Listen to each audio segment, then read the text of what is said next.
Kabut pagi masih menyelimuti tepian sungai Ketingan ketika Mang Kikit merapikan anak panahnya. Ia berpamitan kepada istrinya, Nyai Endas, dengan lembut. "Tenanglah, aku tak akan gegabah. Rumah ini aman di tangan Dungak dan Tambi," katanya. Nyai Endas menatapnya penuh cinta dan harap. "Kembalilah dengan selamat."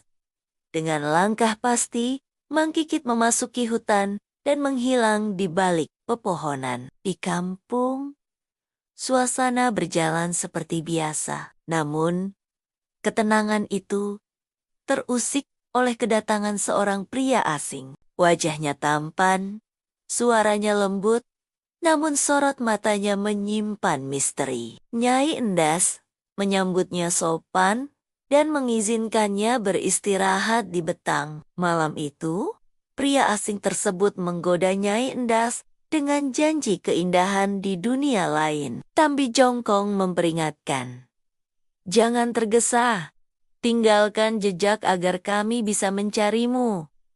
Namun, keesokan harinya, Nyai Endas menghilang bersama pria asing itu. Ketika matahari terbit, Dungak dan Tambi melihat pemandangan tak masuk akal.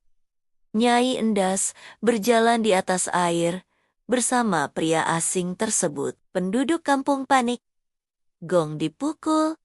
Semua berkumpul di betang. Mereka menunggu kepulangan Mang Kikit untuk mengambil keputusan. Saat Mang Kikit tiba dan mendengar kabar itu, hatinya membara. Namun ia tidak gegabah. "Kumpulkan kepala keluarga malam ini," katanya tegas. Mang Kikit memimpin upacara besar yang penuh misteri. Ia memerintahkan warga untuk membakar rumah dari hulu ke hilir sebagai bagian dari ritual pemurnian. Penduduk menangis, namun menuruti perintahnya. Saat api menyala, Mang Kikit menaburkan beras kuning ke pusaran air batu Tangudau dan memerintahkan semua orang masuk ke pusaran sungai. Satu persatu, mereka melompat ke air dan lenyap ke dalam arus dingin itu. Di bawah arus sungai,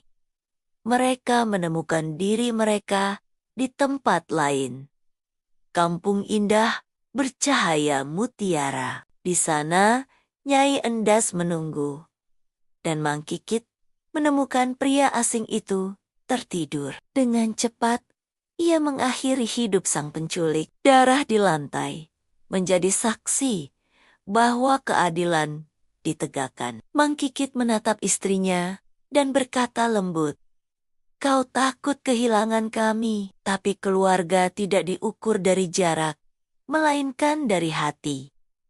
Penduduk akhirnya keluar dari kampung bawah air itu dan kembali ke dunia mereka. Mereka bersyukur atas keselamatan dan menganggap kejadian itu sebagai tanda bahwa alam tidak bisa disepelekan. Nyai Endas memohon ampun kepada semua dan berjanji menjadi penopang yang lebih kuat bagi suaminya. "Aku sadar, kecantikan bukan jaminan kebahagiaan," katanya. Kampung dibangun kembali. Mang Kikit mengajarkan warga tentang kehati-hatian terhadap orang asing tanpa kehilangan welas asih. Ia juga menanamkan nilai keseimbangan antara manusia dan alam. Anak-anak tumbuh mendengar kisah tentang Ria Mang Kikit sebagai pelajaran untuk hidup